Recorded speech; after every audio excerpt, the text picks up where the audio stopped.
Mm-hmm.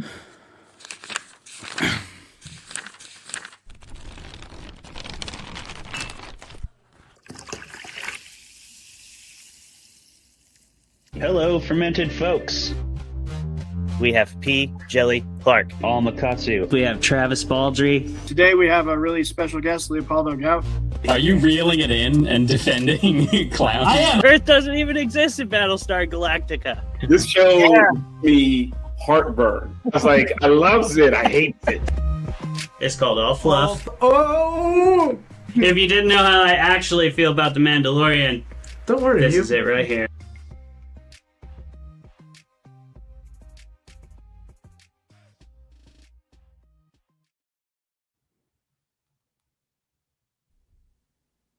Yeah. Hello, fermented folks, and welcome to another episode of Fermented Fiction, the show where we debate the best movies, books, shows in the genre fiction realm with our distinguished guest. Said guest tonight is Jonny Gensler. Jonny, thanks so much for being on the show, my friend. How you doing today? I'm great today. This is I'm in Colorado. It's blue sky. It's like late spring. I wish we had more snow, but I'll take blue skies over gray skies. So Yeah, great. Absolutely. Really happy to be here. Hell yeah, man. We're really happy to have you. I love Colorado, too. That's one of the best states in the union for sure. So, yeah, I'm glad you're out there soaking it up and enjoying it. Seems like people who are from Colorado just love being from Colorado. I haven't met many people who don't like it. But, I mean, you could probably correct me on that. I'm sure you know plenty of people. There are people that find things to complain about to other Coloradans, but not to people other places. Yeah, No. right. I mean, I think people here are generally happy. We got a lot of sunshine, not very much oxygen, which those two things combined, I think, for a general congenial attitude, friendliness. Helps The West too, so it's a little bit of a different pace than you get back east. Or I feel like a lot of states in the West are like that. It's almost like your sibling, where it's like you'll talk shit about your sibling, but as soon as someone's like, "Hey, your brothers are blah blah blah," it's like, "Hey, shut the." Like that's my brother. Watch it. You watch it. You watch it. I know that, but you're not allowed to say it. That's exactly right. That's right. That's right. And we feel that same way about Fermented Fiction. So those of you out there talking trash, you watch it. You watch it, all right? We're going to talk trash about each other on here, though. You can guarantee that. We'll do that in our debate segment especially, but we're going to start with our usual round of personal introductions. Then we'll finish with you, Jonny, so that you can introduce yourself and tell the good fermented folks where they might be able to find you and what you got coming out and all that good stuff. Jeremy, we'll start with you. What's going on? I am. You've caught me smack dab in the middle of the worst time of the year, which Sure. is time hangover season. Mhm. Otherwise, this would be just a lovely time of year. The most wonderful time of the year, some people might say. Some people call it Lent. I call it fish taco season. But they stick a little time change in there. Ruins the whole thing. I'm not in the mood. Yeah. That's fair. Don't That's fair. forget when MSNBC called it Mark Wahlberg's 40-day challenge. I love fish taco season. What did you give up for Lent, Jeremy? Anything specific? Well, me and my wife have decided to not eat out for all of Lent, so I'm cooking a lot. And saving money. Oh yeah, And saving money. Bozeman Little Caesars bottom line is going to feel that. oh yeah. They're going to feel that No big time. idea. Oh man, you can't even imagine. They don't Easter like rolls that. around, we're springing for Little Caesars. Our profits are down 12%. What happened? The Hudson's aren't eating out for Lent. Hudson's sometimes happen. It's perfectly natural. We're no trouble this time of year. I love it. Travis, how you doing? What's going on? Good. I'm doing good. I've had several athletic aha moments in the past 2-3 weeks that I guess will be my update. So I box, not professionally just for fun. I did it once, amateur, and it was very fun, but my wife was not a fan. So I haven't been back in the ring since, understandably so. But I had something click where the stance got compared to like a Greco wrestling stance, and that for some reason just made me be like, oh, that makes all the sense in the world, and now I'm punching better, so that's cool. And then the other one was, I don't know what high school lifting coach taught me a long time ago that when you squat, you like put your eyes up, and I've been doing that my whole life. Yeah. And today I had my coach at the gym that does the strength and conditioning for the fighters. I was like, can you watch my form and tell me what I'm doing wrong? And he was like, oh, try looking at a 40-degree angle down like you do on a deadlift, which, by the way, I hadn't been doing on deadlift either. Also, you're like, yeah, totally, like I do on that. Yeah, so I changed that for both lifts, and it was life-changing. Like, I feel so much better, and I'm like, this sucks that I've been doing this wrong since I was 14 years old. But it's also awesome that I can now do it right. So Great. Yeah, glad you got it figured out. And then for me, I'm gonna just say I guess this is less personal and more in the professional realm, but I'm excited because Jonny is on the show today, and this is the first time that we've had an author who I've been published with on the show. So last year, Jonny and I both got published in the Midnight Labyrinth anthology from Grendel Press. His story, Into the Catspaw, and that is how you say it, right? Into the Catspaw. Into the Catspaw. Mm-hmm. Yeah, the Catspaw. Yeah. So Into the Catspaw, which is great. And then my story, My Name is Kendra, which is a story featuring our mom's name. So that's a good time. Are both in there. And it's a really fun anthology. I'm trying to remember what the exact prompt was. You had to have a book called The Midnight Labyrinth in your story. And you had to have like a door to an alternate reality or another dimension of some kind. That was it. That was it, right? That was the whole prompt? That was the prompt. Okay. Yeah. I thought for some reason there might be a third component, but it was really fun. There's lots of great stories in that anthology. So if you're into like short story collections and you like horror mixed with like dark fantasy and dark sci-fi, I mean, there's everything in there. Jonny's has sort of a military bent to it. Mine is very much like an emotional, psychological, dual kind of like realities being lived, and a book that like eats people's wishes, like an evil genie kind of. So yeah, it's fun. I definitely recommend going and checking out The Midnight Labyrinth from Grendel Press if you like that kind of stuff. Both Jonny and I have a story in it.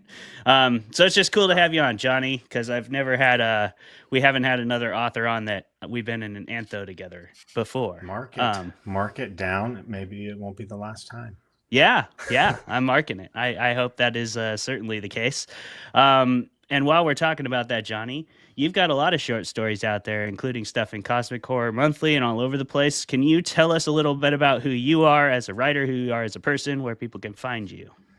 Of course. Well, I'm an old Army vet. I served in the Iraq War 20-some years ago, got out of the Army, ended up going to grad school. I worked in tech. I worked in like clean tech, solar and batteries, energy efficiency. I ran my own business. I worked in business for like 15 years when I got out of the Army, and had a wide array of experiences, working for large companies, working for small companies, working for the government, doing some nonprofit work. And then in 2019, my dad passed away, and I started, I went to therapy to deal with my grief, and my therapist suggested I start writing my memories of my dad down, which turned out to be a really helpful idea. And that exercise brought me back to writing, which I had done when I was younger. And I don't say the Army kind of beat it out of me, but it compressed my available time and willingness to bleed on the page. That is an extremely eloquent way to say beat it out of you. You're a true writer. Yeah. So after I started writing these stories about my dad down, I started seeing stories all over the place, like driving down the road, dropping my kids off at school, on the job site. I was working on construction sites, and I just started writing those stories down, and started sharing them with my family and some close friends, and a few people suggested I try to get them published. So that's what I did.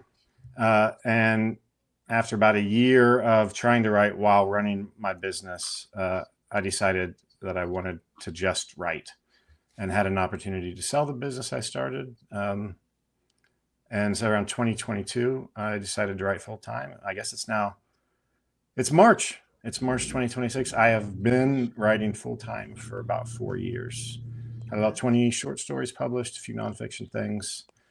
Like you said earlier, I've been really lucky. Cosmic Horror Monthly, which I think is a really great print and digital magazine, has published 5 of my stories, which is a lot. I feel very fortunate for that. And then a few anthologies, a few other magazines. I've had some things adapted in audio format by CreepyPod and the Cosmic Goblins podcast, which is created by the folks at Cosmic Horror Monthly. And what I write typically are things based on my experiences. I write kind of surreal and supernatural military horror, usually not heroizing the military and telling it often from a non-military perspective. The story Into the Casbah, which was in the Midnight Labyrinth, is actually told from the perspective of a woman journalist embedded with the U.S. Army in the Iraq War. And so trying to get a different perspective, some distance. All right, so supernatural military horror. I write Appalachian folklore horror. I grew up in West Virginia, and was kind of steeped in those mountains and all of the weird things that happen there. And I guess the third major thing that I often write is kind of near-term dystopian anti-capitalist science fiction horror. After working in tech and being around big tech and tech bros and going to grad school with them. And I still have, several friends that work in that world, but a lot of it disgusts me and horrifies me. And I try to tell about the worst things about that. So those 3 areas are what I most often write. You can find me on my website at jonathangensler.com. It's here on Substack. This is on, you've got Fermented Fiction on Substack. You can find me on Substack. What I'm really excited about right now is this year I've got 2 really big non-short story things coming out. I've written a musical that's based around an array of classic sea shanties. It's a ghost story set in Nantucket in the 1840s. That's awesome. About the people who survived the sinking, the wreck of the Essex. They survived by cannibalism and murder for 90 days at sea in the South Pacific. And only a handful of them survived out of a crew of around 20 some. And so I've just been fascinated by the story of these men and what that must have done to them emotionally. And so I take a look at that. I wrote a short story about it, but then I kind of adapted the short story into a musical with a friend of mine who's a professional singer. So we look at these guys 25 years later dealing with their trauma as they are haunted in a tavern by the ghosts of the people that they have killed, eaten, and or wronged in some other way. And that we are planning on staging it at the Hollywood Fringe Fest in June. Oh, hell yeah. In Hollywood, California. Nice. Really. Yeah, so I'm writing. I wrote it and I'm producing it, and we're casting it. I'm actually talking to some venues to try to nail down the venue for that. It's coming up. It's in June. Wow, should be great. And then my first novella, I just got accepted by a publisher. It'll be coming out in November. More to come on that later. I don't have the official stuff yet. It's not been officially announced, but I do have a really weird and horrific novella coming out later this year. It's Ooh. titled Brick Built Dad. And it is about a father who has lost his son to a school shooting, discovers that his son was in an underground, like off-brand Lego cult. And he finds this store where these Legos were bought, and they start to take over his life. He tries to start rebuilding his son, and it starts eating away at his own body and soul as he builds his son back out of these haunted Legos. It's cool. Wow. It's cool. And that's coming out later this year. That's me. That's what I'm doing. There's a lot going on. All of it. Are you That's going? awesome. Are you going to StokerCon? I am going to StokerCon. Oh, yeah. I hope I remember. I hope I remember to ask you about. We can't talk about it on the show, but Silicon Valley and the transhumanist movement, because I have a lot of things to ask about. Probably have a few things to say. StokerCon late at night. Yeah, Exactly. absolutely. Happy to have that It's gonna discussion. go I'm saying places. it on the show just so that I have it helps me remember. It's a part of the public record now, so you have to. There you go.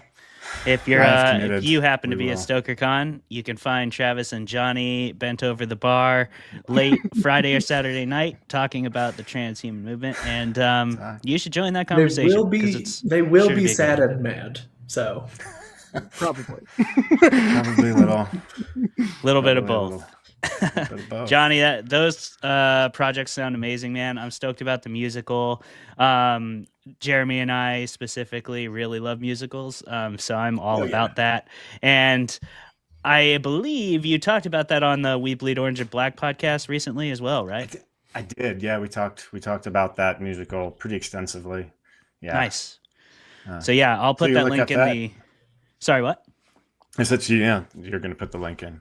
Yeah. I'll link it up. Yeah, Jeff is a friend of the show, the We Bob podcast, We Bleed Orange and Black, friends of the show. They're co-sponsoring some panel discussions with us in the coming months, covering the Stoker Awards. So definitely keep an eye on We Bob, and you should check out the episode with Johnny because I know they're going to talk about that musical a lot more, and it's going to be, I'm sure, a great time. I haven't listened to it yet, but I have it queued up, so I'm intending to get to it. But well before that, we're going to get to our debate today because we have a crazy ass movie to talk about, and that is Osgood Perkins, The Monkey. Now, you probably know Osgood Perkins. We've actually covered The Keeper, or Keeper. It's Keepers. like The Keeper or just The Keeper? Keeper. Just Keeper. Just Keeper. It's confusing because there's a The Keeper, there's a The Keepers, and there's Keeper. And if you go to either of those other ones, it will very much not be Osgood Perkins. You know what is very much Osgood Perkins is the fucking monkey. This is as Perkins as an Osgood can get, and he goes all in on this one. So if you haven't seen The Monkey yet, it's a splatterpunk horror movie that embodies that subgenre to the fullest extent. It is about a cursed monkey that kills people and grants kind of wishes. It's kind of a monkey paw story, but not really. It kind of just kills people. And that's sort of the movie. Like, you get this monkey and bad things are going to start happening. You don't want to have this monkey. And if you happen to have this monkey, unfortunately for you, the clock's a ticking. And two twin brothers have said monkey. Two twin brothers got Yes. this monkey now. And they acquire it when they are young. And then they kind of have to live with the results of having this monkey for the rest of their lives and kind of try to find a way to get out from under its clutches without dying. All the while, those little symbols be crashing together and people be dying in all kinds of gruesome ways. I don't think there's a whole lot more to it that I need to summarize without, we're going to get into all the nitty gritty of it. But that's basically the premise of the story. Like, monkey bad, don't want monkey, monkey shows up. Too bad for you. We're going to debate this thing. I'm going to take that chuckle as approval, Johnny. Johnny is going to be representing the genre fiction realm, and Travis is going to be representing fermented fiction tonight in our debate. We've got the Dukes up.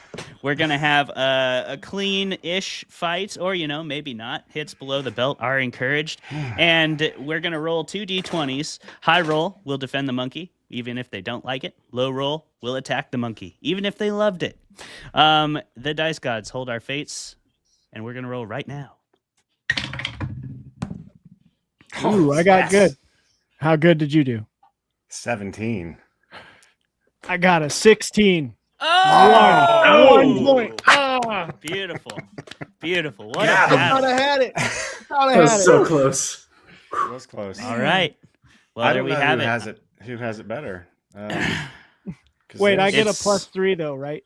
Because of You do not. That's what my stat block says. Yeah, you do not. No. Historically, you no. have about a -5. So Yeah, plus definitely 3 a on -5. primate-related rolls. Yeah, Yeah, +3 on I'm primate related.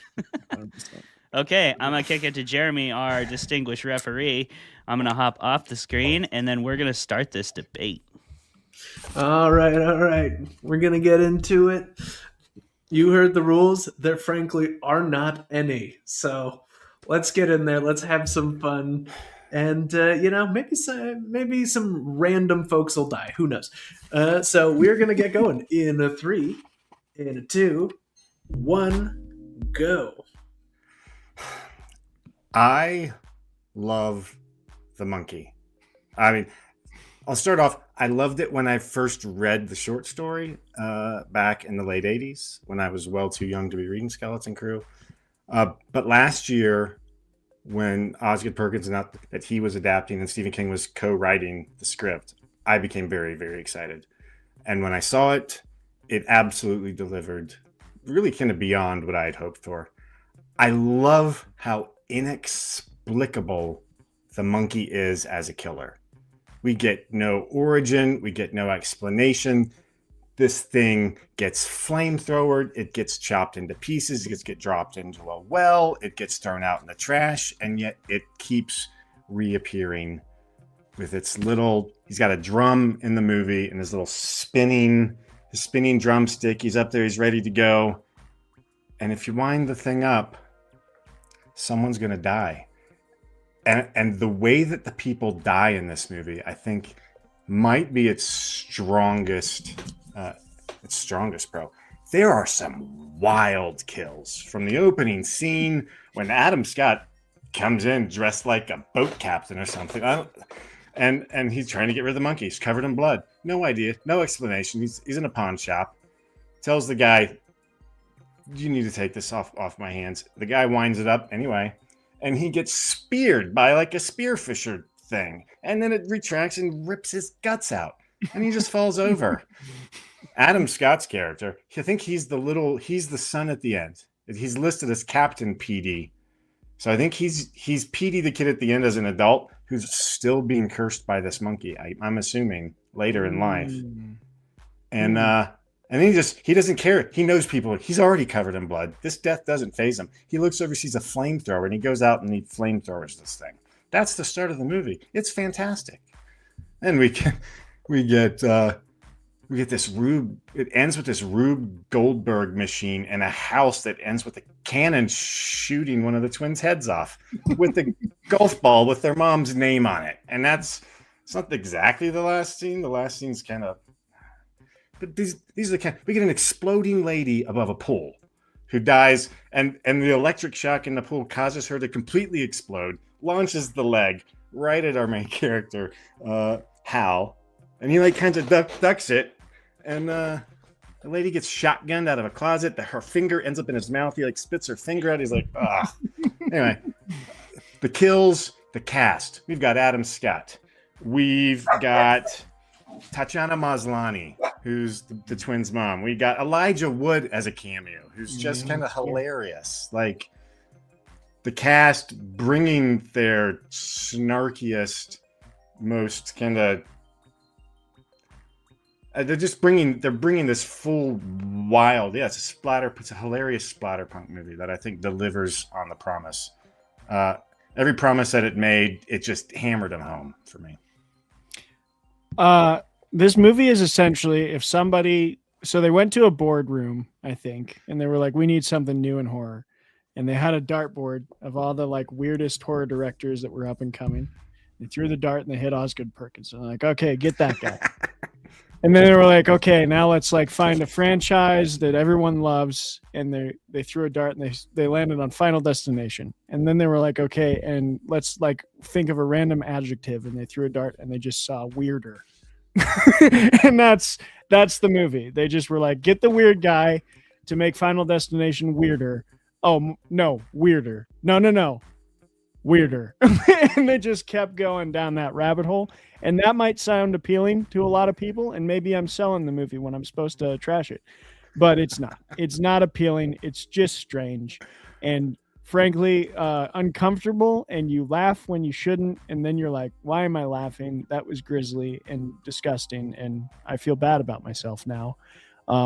Like you say, they're grisly, gruesome deaths that just happen. There's like no point to the movie. It doesn't have much of a narrative arc. It's just these two twin brothers being tortured by this fake monkey, and then also kind of just being pieces of crap for the whole film. Theo James plays both of them, and I will admit, plays them both very well. Distinctive personalities of both brothers, but they're not good people. They're, Theo, what's the one though? I gotta find the names of the brothers here. Hal and Bill. Yeah, Hal tries to kind of seem like he's a good person because he's like, oh, I don't see my son because I'm scared because everyone around me dies. But really, he's not. He's just kind of a deadbeat that works at a grocery store and doesn't care about his son. And we don't see a resolution to that plot, really. And then Bill, from the get-go, we're told that Bill is a piece of shit. And like, he never changes other than for a few brief seconds at the very end of the film when he finally starts to be like, oh yeah, maybe I shouldn't want to kill my brother, and it's not his fault that our mom died. And then, as John pointed out already, his head gets blown off by a bowling ball. So any satisfactory ending to any character arc, any like bow on a nice narrative, which, yeah, people might say like, oh, it's horror, it's chaos. No, usually these things happen in horror. Bring Her Back was one of my favorite movies of last year because it like really wrapped things up well. I thought, even though it changed the ending, it still worked. This was just a mess of blood, guts, unsatisfactory character work, and no resolutions that make you feel good about yourself in any way whatsoever. I agree with you on a lot of those points. And I think that's what people come to an Osgood Perkins movie for. And I think that's what they want out of The Monkey. This is a movie about chaos. It's in like not that there's a ton of, this isn't a dialogue driven movie. There's some hilarious dialogue, but there is some poignant dialogue that speaks to these. Like, I think Hal at the end tells Petey, he's like, none of us deserves what happens to us. We were just there when it happened. This is about chaos. And I think, like, if you've ever heard the phrase a chaos monkey, like someone who just hops around causing this is the chaos monkey. You can't plan for it. You might enact it, but like in the movie, it seems like the monkey kind of waits. It gets turned on, but it seems like it can wait a while until it wants to kill. And I think that's kind of the beauty of it. It's like that's how like we could get struck by anything at any time. I'm a big subscriber to the idea that almost everything that happens to us is driven by chaos and is out of our hands. We can be prepared to deal with chaos. You can be prepared to deal with a punch to the face, but you're not the one choosing to punch yourself. But life's going to punch you a lot, or shoot you in the face with a bowling ball, or fill your head with wasps. Directly, and I think that's the beauty of this movie. Your mouth. Directly streamlined. It's not, but it's not a feel-good movie. This movie made me laugh out loud a lot, which does make me feel good. You don't have to like the people in a movie to like the movie. I don't think at all. Often in horror movies, I don't really like very many characters. Maybe there's one person who is redeeming. I don't think there's very many redeeming characters in this movie at all. Everyone's pretty cynical and nihilistic, and I think that's okay. Almost all of them die. I mean, I would believe you that it was intentionally just kind of chaos, and yeah, they have a lot of lines shoehorned in there where it like tells you that that's part of it. The mom has a few, the brother has the one, but I feel like the ending really upsets a lot of that when it gets kind of up its own ass with the whole pale horse imagery and has this like last little artistic flair of the horse trotting by and then being like, oh, we're gonna keep the monkey and see what happens. And then that's like Osgood does this weird thing where like you just had that and you're like, okay, you're in this contemplative mood now. And then the last frame of the film is just the kids getting their heads cut off outside of the bus windows. And I'm like, what are you doing? Death cult. I call them the Casco death cult. They're out there cheering outside the house after the lady gets shotgunned. Yeah, and then that last frame, you're right. They're out the window of their school bus. It's driving by, and then the semi comes by, and Hereditary's them all. Yeah, I guess to me, I'm like, pick a lane. Like it seemed like he was trying to make two movies. One was the chaos, kind of goofy, crazy monkey movie that maybe I would have enjoyed more if it wasn't also trying to like fit in this weird, pretentious, like, oh, I know what death really is, and I can, you know. I think he did both of those things very successfly. Shut up, everybody. We are done. We had already shut up, Jeremy. Hey, how was I supposed to know that you weren't about to just open it right back up? We timed That's it. true. We timed it perfect. Well, shut up again, because it's drink of the week. Shut up again. Shut up again. It's drink of the week, everybody. Did we all bring something to drink? 2 of us are on Lent. But I don't know if that affects Jeremy in the same way as Travis. I don't believe it has thus far. No. So, Jeremy, what are you drinking? Well, I thought it was fitting. This week I am drinking a Suffering Bastard. Nice. Perfect. So perfect. I love that. Hey, cheers, everybody. What is a Suffering Bastard? So it's kind of like a Moscow Mule, but with whiskey and gin. Oh, okay. Okay. So, oh yeah. I like it. I'm not the bastard that's suffering. So. No. That is the twins in the monkey. Travis? I just finished fucking rain. I just both finished a wrestling workout, and I brought a theme one that's not alcohol because I do give it up for Lent. But everyone should have been wearing body armor in this movie. And you really want that. Yeah. I'm having a body armor for electrolytes and the pun. Nice.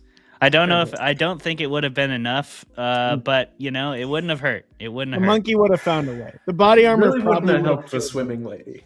Yeah. That probably wouldn't have helped the swimming lady. No. Who could have been saved by body armor? Like, honestly. The first guy. Like the spear gun to the stomach. Yeah, he could. The spear guy, maybe. Spear guy, maybe. Sometimes body armor is not great against slower, sharp, like knife. Like, yeah. I don't know. Maybe. Who knows? The He'd mom? be the only one because nope, the mom's brain explodes. Her brain just explodes. We've got the bees, the cannonball. So many of those deaths go straight for the head or an explosion that one time. So I don't know if body armor is helping very many. Nope, people. the horse, the uncle, he got trampled. The grocery store boss, whose only lines over and over again are, "Shit, that sucks." Says it Maybe 5 the times, realtor? I think. He swallows the He swallows his like his vape vape. pen or It's something. just- Chokes him.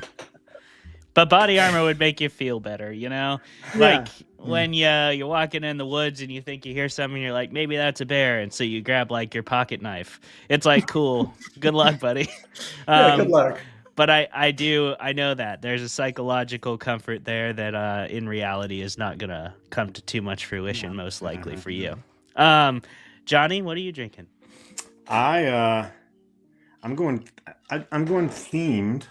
I'm pretty happy. I got 2 drinks tonight.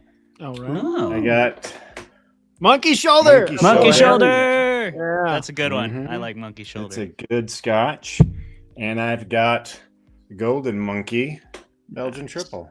Love that. Hell yeah. So, You're ready. I am ready for some monkey business. I'm jealous. Monkey shoulders, and I'm drinking the monkey did shoulder. every An bit of your awesome homework. whiskey glass my mom got me for Christmas. Oh, which that's cool. is made. It is like a bourbon barrel. It's charred oak on the. It's Hell yeah. It's called the Oak Sip. It's a whiskey glass. and it's all black and charred oak on the inside, and it works fine with the Scotch. Good. It also looks so like, I don't know. I love the look of it. It looks like you're almost drinking like out of a meditating, like you're drinking some like healing thing. I Yeah. hate whiskey. Whiskey is healing. It's the water of life. And it's just like pitch black in there. It's like you're drinking the entire universe. I'm drinking the cosmos. I'm drinking the void. Yep. Nice. Yes. That's I lovely. want to drink that in. Couple of monkey drinks. Clay, Good what do you choices. Good choices. I'm just drinking black tea, which is fermented, but I'm pretty sick, so if I had whiskey, I would drink that, but I don't, so I'm staying away from beer for today. think? Yeah. But I'm bringing Cheers. a vanilla chai from Twinnings. So some pretty basic off-the-shelf shit, but it's my favorite, like, basic buy-it-from-the-store tea, one of my go-tos. Man, Twinnings is good. Twinnings is solid. Yeah. There's a reason things are basic, and that's because, hey, just a lot of people like them. That's true. That's true. That's true, Jeremy. Well said. Well said. Twinnings has been around for a long time. They have. They're doing Doing something tea. right, for sure. Doing tea for a long time. Good job, Twinnings. Thanks for keeping it steady. Speaking of keeping it steady, we try to do that on this show, doing the same segments every week. And that segment we're going to do next is our fermented facts. Travis, do you have some fun facts about the monkey for us? Oh yeah, there are some really fun facts about the monkey. The first one up, when you look at the trivia page on IMDb, is that the monkey changed from crashing cymbals to banging on a drum because apparently the cymbal monkey is owned by the Walt Disney Company because it appeared once in Toy Story 3 and they just bought the rights to it. So Those Yeah, bastards. it was a nightmare there, too. So yeah. On that same vein, Osgood Perkins has now made 2 letterboxed pages, like profiles, accounts for 2 of his movies. He made one for Long Legs, I think, as Nicolas Cage's character, and then he made one for the monkey, as like the monkey has its own letterbox account. And its 4 favorite films on Letterboxd are Toy Story 3, reference to the legal issue, Gremlins, Legally Sure. Blonde, because Osgood Perkins was in Legally Blonde as yes, he was. as David Kidney, and Final Destination because of the similar plotline. So the monkey loves those 4 movies. Tracks. There's a lot of references to King stuff in this. One of them was a teacher is referred to in the movie as Torrance, which refers to obviously Jack Torrance, who was also a teacher. Also, Annie Wilkes, the babysitter, shares the name with the evil character from Misery, another Stephen King story. So lots of little nods there. In fact, there's another nod to Gremlins, which we've mentioned already, but the hotel sign that says no food after midnight is a direct reference to 1984's Gremlins, because you're not supposed to feed the Mogwai. Yes. Mogwai after midnight, or else they become the Gremlins. Don't do it. Don't do it. Lots of stuff of like Stephen King loved it. He praised the film, calling it batshit insane, which I would agree with him. He's absolutely right. I love this one because it's not so much of a fact as just a quote from Osgood Perkins. When asked about his like method for creating the kills, he said he didn't want them to be scary, and he didn't want them to be like torture porn like Saw. He wanted to balance that, and he wanted them to come as like the punchline of a joke. And I think he nailed it, which is giving you a little preview to the fact that I'm a big fat lying liar. I love this movie. You lying son of a bitch. Yeah. Weirdly enough, Osgood made this after Keeper, but Keeper, it was released before Keeper because of Hollywood sort of disputes and labor disputes. So Keeper came out second, whereas The Monkey was actually made first. And Tatiana Maslany is in both.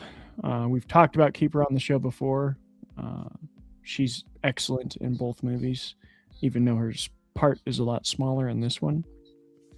The psalm that the monkey plays on the drums is "I do like to be beside the seaside." So if you want to look that up and get that do do do do do do do do do do in your head, that's the psalm. It's based on Stephen King's short story from his collection Skeleton Crew, which, little plug here, I'm sure everyone knows this, but I do know a lot of like lay Stephen King readers who aren't like big into him don't realize a lot of his best stuff is in his short story collections. And I would highly advise any listener who's not like a big Stephen King person, if you like his longer novels, go buy his short story collections. You'll find some really, really good nuggets in there. And a lot of them are being adapted now very excellently. Very true. Netflix has 2 that I thought were really well done. 1920, I forget the year, 1922, which was a very good short story about a father and son, and like the father sort of murders the mother, and it's weird, and lots of stuff in the South. And then Gerald's Game is a really good movie as well, really well adapted short story by King about a woman whose husband chains her to a bed to kind of like, kink things up, and then dies on top of her. And she's trapped under her husband's body, chained to a bed with no way to call for help. Very freaky movie. And yeah, go check out his short stories. I think I'm at 9. So the last one I will say is Osgood Perkins revealed his approach to the material. I took liberties like a mother effer. The Atomic Monster had a very serious script, very serious. I felt it was too serious, and I told them, this doesn't work for me. The thing with the toy monkey is that the people around it all die in insane ways. So I thought, I'm an expert on that. Both my parents died in insane headline-making ways. I spent a lot of my life recovering from tragedy. It seemed inherently unfair. You personalize the grief. Why is this happening to me? But I'm older now and realize this shit happens to everyone. Everyone dies. So that quote being like, I think a lot of what Johnny says is directly kind of the inspiration of that the Osgood is messing with this idea of like chaos and chance and fate just sort of taking lives willy-nilly. And I think he really gets that through in the movie. But that's, direct quote that I thought was a fun fact. That's what I got. Anyone have any extras? Oh, success-wise. I will look that up. Does anyone have any extras? Nah. Oh, no. Go on. Look it up. Look it up. Real interesting. Look it up. I do really love Skeleton Crew. I think it's his best collection. Yeah. It's got, The Mist is in it. The Jaunt, which I think is one of the scariest short stories she's ever written, is in it. Yeah, it's got some real killer work in Skeleton Crew. His short story collections, like you said, Travis, that's a really good point. And there's so many out there that you may not even know if you're not a big Stephen King reader. Even non-horror, like this is common knowledge to a lot of people, but some people probably don't know that like Shawshank and Green Mile are both Stephen King short stories. The Secret Window is a Stephen King short story. And there's a ton of them out there. The Body, Stand By River Me. Phoenix. Yeah. Yep, Stand By Me. Yep. In the same book as Shawshank. 4 different seasons. Yeah. Yeah, amazing. there's so many great Stephen King. I mean, he's got literally hundreds and hundreds of them published out there. So when he was in his heyday there, he was publishing like a short story a week. So definitely worth looking into. You could probably just Google top 100 best Stephen King short stories, and you'd probably be shocked how many of them are movies, how many of them have been failed at an adaptation at something or another, and then read them and see how good they actually freaking are, because Stephen King kicks ass in that regard. The Monkey was not a success technically. It broke even. It was worldwide 68 million. It cost estimated around 50 million to make. You have to double usually to be considered kind of a box office success. It did break even, which is hopefully good for Osgood. I have a feeling, maybe I'm wrong, it's going to make up some ground on the back end with streaming, because I know quite a few people that have bought it, rented it, and been like, holy shit, how did I never hear about this movie? and like shared it with others. So Sure. I think it might get a little bit of its capital back on that, the streaming side of things. I think so. Wouldn't be I the think first. it's. No, Sorry, go ahead, Johnny. Two of the movies we just named did the same. Yeah. Stand By Me wasn't a box office success. Right. Shawshank flopped at the box office. It was the highest rated movie on IMDb of all time. Right. Yeah, Right. It gets in that constant boxing match between The Godfather and it, or like, bah, bah. Yeah. Like, I love that. Yeah, and I think this movie, I think it appeals to a lot of horror fans who haven't had a movie like this for a while, on the big screen. Like, I mean, there's gory horror movies still and everything, but I mean, to be completely honest, a lot of horror was built on like that gory stuff, on the slasher era, and like the popularization of horror, I should say. And I think this is sort of this is an homage. It's a bit of a return to form, to like leaning into that grotesque type of horror, that splatter type of horror that has fallen a little bit out of fashion in our more, I think we're kind of in an intellectualized age of horror right now, where people are leaning way more into psychological horror, leaning way more into sociological horror. And I love all that, obviously. That's my kind of horror for sure. And this is very much not. But I think that Osgood Perkins is good at taking the elements that work of psychological horror and still like kind of slotting them in to these super gruesome movies that he makes. And this is a good example of, it can be psychological still and have those elements that horror fans miss, of like almost comical violence, that made a lot of early horror popular and successful. Yeah, and I really do think like if he had kept with the original script of like making it a serious film, it really would have just been a better looking Final Destination. Yeah, and that's not what we got. Yeah, and I love what we got. Talk about it while you're on the mic. What did you actually think? I lied. I mean, I didn't fully lie. Like to Johnny's point in his rebuttal, like some of the points are true. Like it is kind of a hopeless film. It is about chaos. I don't think I wasn't completely honest about my estimation of Hal. I do think Hal does have a little bit more of a like empathetic arc like than Bill. Bill is clearly just not good. Like, yes, it's bad that his mom died, but like he turns that into, I'm going to try and use this devil machine to like kill my brother over and over again and cause the entire town to fall into like murderous hell chaos. So Bill is not a redeemable person, but Hal I think does have a deeper story than I gave it credit for in the argument. Especially with his son. But then, like Johnny talked about the best points of this film, it is just bonkers and it's darkly hilarious. Like I was laughing my ass off and I felt weird about it because the deaths are like gruesome as hell, but they are the punchline of jokes and they hit so suddenly that you can't help but just be like, oh my word, and like laugh. Like the trampling horses one when the uncle dies, I was like on the floor, like tearing up laughing with the like they're peeling the cherry pie, like filling it. I was like, oh! Cherry pie filling. Oh, it was so gnarly and so out of nowhere. And the way they play it is like the best comedies. Like it has these moments, like that scene specifically.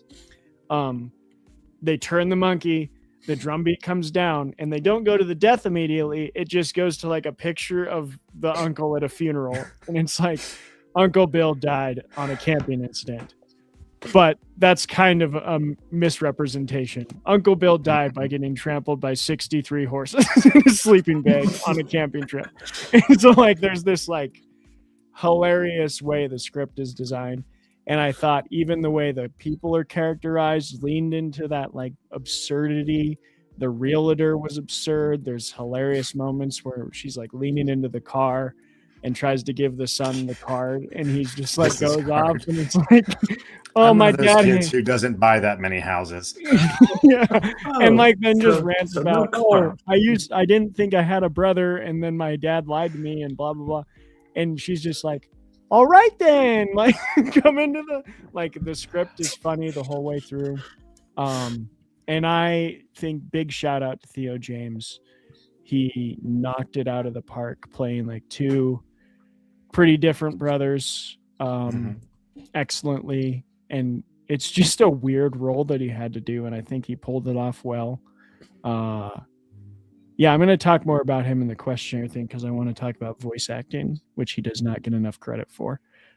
He was Hector in Castlevania and knocked it out of the park with that too. So yeah, that's kind of my praises of this movie. I love it. I've watched it twice now. And it is, if you just want the most, like the way I described with Keeper, Osgood Perkins has yet to pull a punch. And like, I love him for it. And a couple of his swings in Keeper didn't hit, but at least he tried. Like he tries with his whole ass chest. And I'm thankful that we have him making horror films because I love to see that just wild attempts at new stuff. Bro, you straight up muted. What? Shout out Osgood. You're doing a great job out there. That's all I said. Johnny, what did you think? Were you lying? Do you actually like this movie? And where you at with that?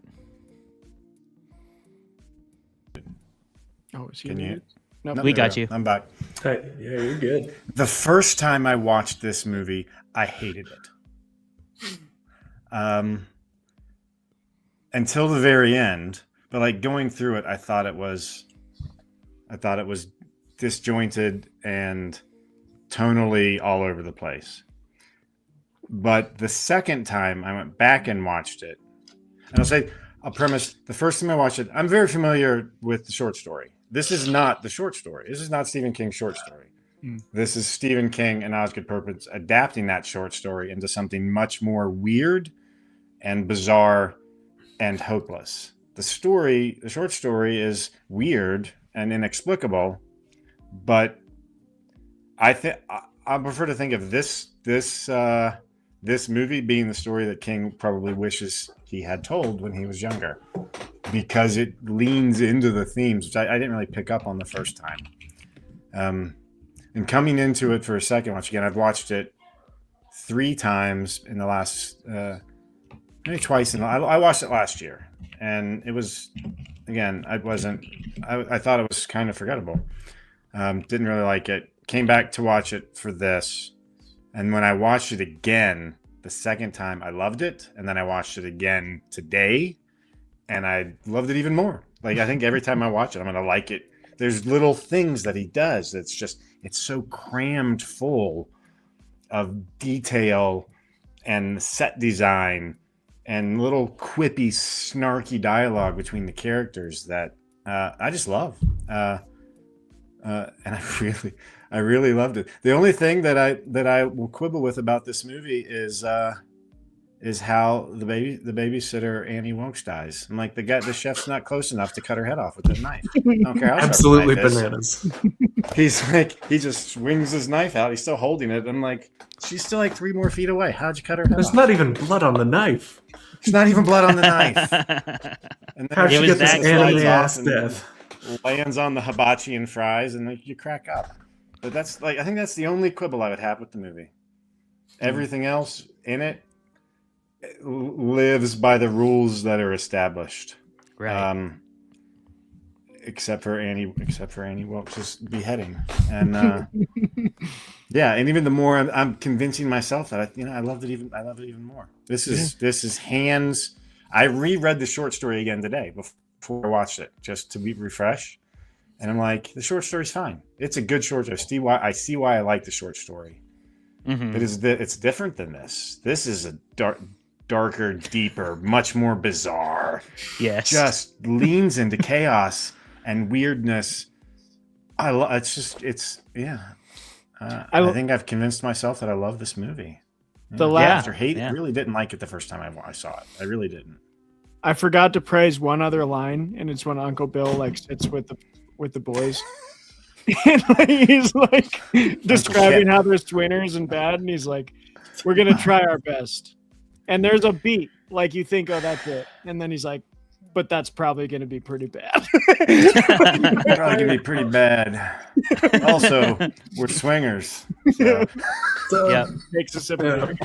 beer. Just be ready. So funny. I'm gonna piggyback off. I'm gonna piggyback for my opinion off what Johnny said, because it may surprise viewers of the show to learn that I actually enjoyed this movie. It's very much the type of movie I typically do not enjoy. I'm not a fan of gore type stuff. I'm not a fan of this over the top absurdity a lot of the time. I am way more a fan of the slow burn. I'm way more a fan of the psychological horror that like takes its time and analyzes something. But the thing I am also a big fan of is knowing exactly what the fuck you are if you're going to make a movie. My main mantra for art, what separates good art and great art from bad art is taking the craft seriously, but not yourself as the artist. Like, don't be a pretentious douche. There's a lot of artists out there doing great stuff. You're not that special. But what you bring to the table, what you bring as a storyteller, your story, that is special, and you should take that very seriously. So that's a big, really solid mantra of mine, a foundational principle, I would say. So I think this is a perfect example of how you can make a movie according to that mantra, you know? Like, Osgood Perkins is not taking himself seriously at all. In this movie, he's not like, I'm gonna get an Academy Award for this motherfucker. He's like, I don't give a shit.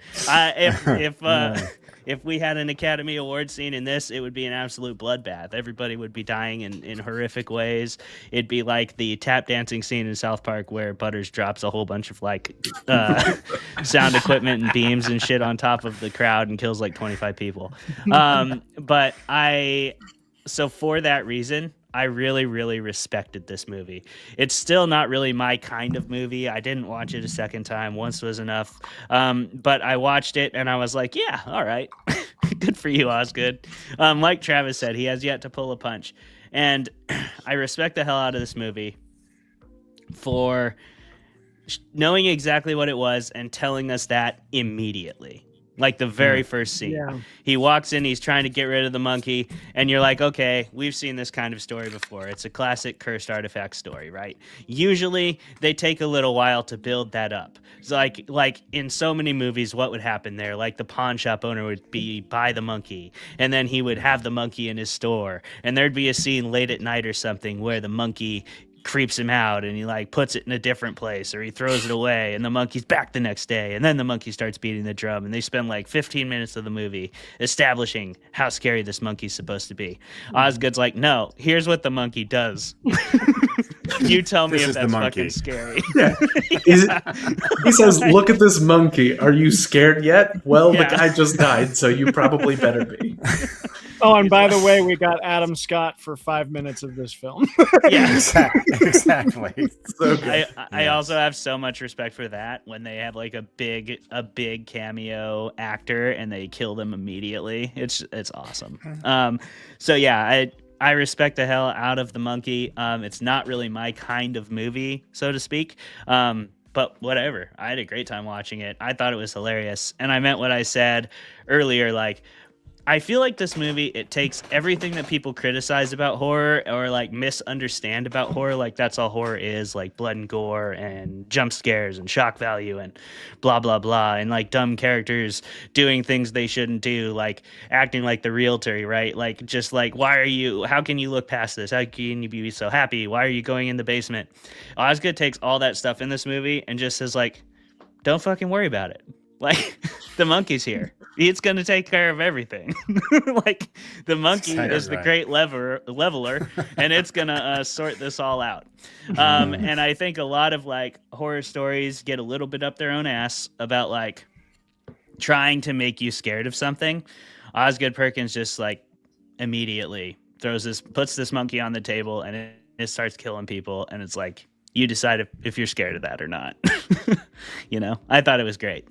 There So- are some like genuinely spine-chilling moments too. Like the Well, yeah, scene that's where- not to say that there's no Yeah. effective horror in it by any means. I think this is a harken back and homage to classic horror in so many ways. There are all the like direct references to things, so you know that Osgood Perkins is a student of the genre. He has been his entire life, and it's very much on display in The Monkey. like when Sorry to Bill interrupt. looks, Did our weird dream sequence. yeah, Mhm, or mhm. when Bill looks out the window and sees the eyes in the dark. That one I was like, Mhm. Oh you yeah. know, what is this monkey gonna Oh, do? shit. Yeah, Well, and Right. like there's different ways to establish those the horror elements requisite to actually scaring your audience. Like the primary one, I think, is character empathy. Like if we don't want characters to die, Osgood doesn't care about that. What he establishes it in this movie by channeling that chaotic element of just like there really is no telling when it's going to happen and nobody is safe. So it's not really based on character empathy, but it is based on that like paranoia of like, yeah, every single day all of us essentially have the monkey around, right? Like we could all die at any time from anything. We don't know what it's going to be. Like I have big trees outside my house. One night a tree could just fall on my house and I'd be dead. Who knows? In a windstorm, right? And like that's what the monkey represents, is just chaos theory, and he uses that expertly in this movie to like create a tension and a fear that's very different, but still psychological in nature. So it's interesting. Oh, yeah. Jeremy, go ahead. Well, hey, I came pretty hard at Keeper when we covered it for the show. You did, And yeah, which was that's fair. only because that movie is terrible. But this movie, Osgood, hey, you're 1 for 1 here. I love that. This Long movie Legs is a great movie too. just- Let's take Sure, it why easy not? on Osgood here. I believe you. Hey, look, I'm not keeping score for you. I'm keeping score for me. Oh yeah, that's fair. That's fair. One and one. And hey, I like that this movie is basically like if Final Destination and Death Note did PCP and said, "Hey, let's get naked and just see what happens." Incredible. Movie's a goddamn Oh, that's cartoon, funny. and like it is a good. it's all the better for it, And I am going to push back on something that you guys have been getting at. I don't think the movie is like a hopeless film overall. Because, Okay. sure, things are pretty hopeless when Bill has the monkey and he's just like, yeah, I'm just going to crank this 4 or 5 times a day. See, one of them's got to get him, right? See what the hell happens. That's not great. Bill's such a dick. Yeah, Bill, and I'm not in love with his characterizations. I'm just like, he was born a bastard and then decided to just keep doing that. Great, cool, whatever. But no, I don't think it's hopeless because, at the end, they have the monkey and, sure, there's chaos all around as they're driving out of town and they're like, I mean, shit happens. But we can choose to do the right thing between the two of us and not use this monkey. But we really should keep an eye on this monkey. And if that's not hopeful, I don't know what is, man. I do get the sense that the monkey is going to be used regardless. It's going to find a way to be used. But I see your point, Jeremy. I think that's a good point. Man. That is a good point, because there will always be a person who has to twist that thing. It doesn't matter what the consequences are. I mean, that's how we've got AI right now, right? Like, They're twisting that thing. we know what's in there. We know what's in the box. Everyone has told us don't open the fucking box. And there's always going to be one human that comes along and goes, I mean, Peek in. if But I what open if the I box, did it. Yeah, it Is reminds me of the. is it going to hurt me? I can handle the power of the. It won't happen to I me. can handle it. Yeah. One of the oldest stories in the history of man in several different cultures. Yes, I can exactly. handle the power that I'm not supposed to. I can open the box. It won't happen to me. It I think will. there's a depth to Bill too that maybe I don't think I'm reading into it. I think I think, yes, to your point, Jeremy, he's like born a bastard and continues to be a bastard. But I think the point of his like revenge story was that the only thing that could have possibly changed that trajectory and the only thing he genuinely loved was his mother.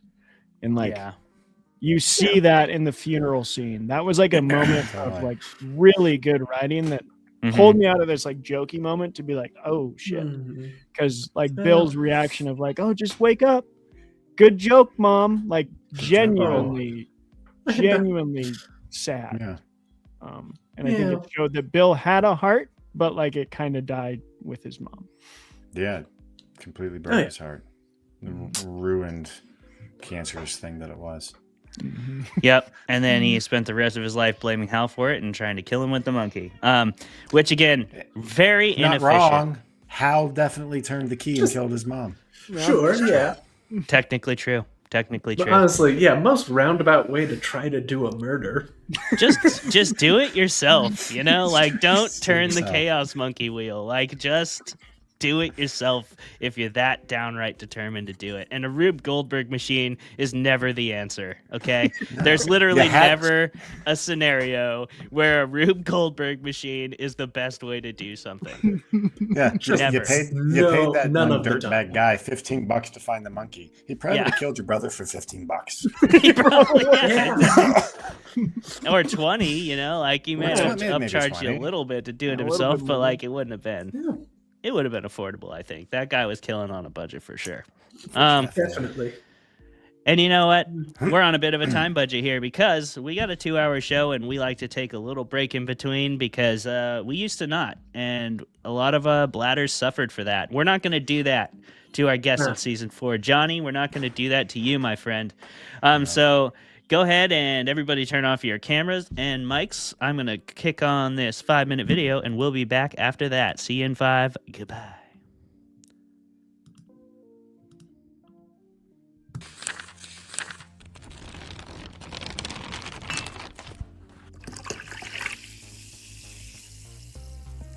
Hello, Fermented folks. Welcome to another episode of Fermented Fiction, the first of our new season, and I believe it's season 4, the show where we drink beer and argue with each other and bring on really awesome creative guests. If you'll permit me to go a little bit outside the box. Once upon a time, apparently people used to sniff mummy remains, powdered mummy remains like cocaine. So I think 3 lines of powdered mummy remains, if you can get to that as well. Yeah, that'll get you right to really enjoy the movie, you know. Dave told us all about making a mead, and I talk shit about Tom Bombadil, as I am wont to do whenever people bring up Lord of the Rings. You would. You should. And then that's everybody exactly what he freaking made. chill about Tom Bombadil, or I'll get unreasonably upset. So, in your assessment, what did you think of the everyone kind of paired off, or at least a number of people did, romantically? How'd you feel about that? Did that seem really forced and dumb to you, or? Tom Bombadil is a merry old fellow with his bright blue jacket and his boots are yellow. Right? It's our yellow. Right. Imagine discovering mummy remains and oh my God, these ancient figures. Dude, what if we crushed this and snorted it, yo? I bet we'd get fucked up. Let's talk for a moment about the fucking all-star cast in this movie. We have Ewan McGregor slaughtering it the entire time, main character energy, top to bottom. You can't argue with it. Women want him, men want him, everybody wants Ewan McGregor. Okay? If you don't agree with that, you're lying to yourself. Apparently she had a backstory, but they cut it because she's very hard-nosed at the beginning. And then I will say another pro of this movie is their chemistry is hot. And I feel if they didn't have that chemistry, I would have been ugh. Because she says at one point, she's oh, it's the apocalypse. What are we going to do? Fuck. And he's and then later when they are kissing, if they didn't have chemistry and if it was 2 lesser actors, I think it would have been an eye roll, felt cheesy, but you feel their Bond. The Langoliers themselves were originally going to be portrayed by puppets. And I think maybe they should have. Maybe they should have. Dude, that's amazing. There's no maybe about that. And I wish that I could say that there was something greater happening here than the war diary of a broken man living as sort of this White Tower academic with all of his friends sitting inside the Eagle and Child drinking beer and pretending like, Magic Lion Jesus isn't really silly. Because, I mean, it is. If we can just all be very honest with each other. The Lord's work out there. Good job. I like to think that I am. Most people aren't big enough, but I am. I'm willing to step up, Yeah. Dedicate that time. You're willing to dedicate that time. The time, the money, all of it. That was so painful. It's one of those painful things. Oh, that was so good. That was so good. We've never been so savagely attacked by any author on their show. It's incredible.